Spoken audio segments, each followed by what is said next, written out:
સુરતના મોટા વરાછા લેક્યુ ગાર્ડન પાસે પ્રતિબંધિત સમયમાં બેફામ દોડતા ટ્રક ચાલકે મોપેડ ઉપર પસાર થતી બે બહેનોને અડફેટમાં લેતા 22 વર્ષીય યુવતીનું મોત નીપજ્યું હતું.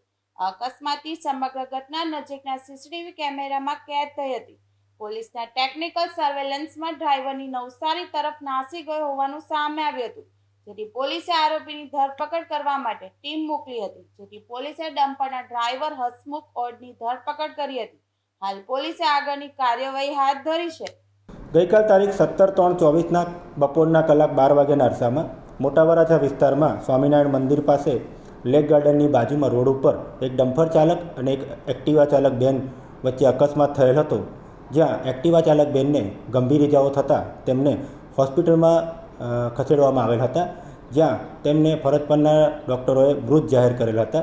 જે આધારે આ એક્ટિવા ચાલક બેનના ભાઈ મયંકભાઈ જગદીશભાઈ કોટડિયા નાઓની અકસ્માતની ડમ્પર ચાલક વિરુદ્ધ ફરિયાદ લઈ અને કાયદેસરની કાર્યવાહી કરવામાં આવેલ બાદ ડમ્પર ચાલક પોતે ગભરાઈ ગયેલ હોય સ્થળ પરથી ભાગી ગયેલ, જેને ટેકનિકલ સોર્સિસના આધારે નવસારી ખાતેથી પકડી પાડવામાં આવેલ છે અને તેઓને અત્રે લાવી મેડિકલ ચેકઅપ કરાવી તેઓનો બ્લડ રિપોર્ટ કરાવી કલાક 22:00 વાગે ગુનાના કામે અટક કરવામાં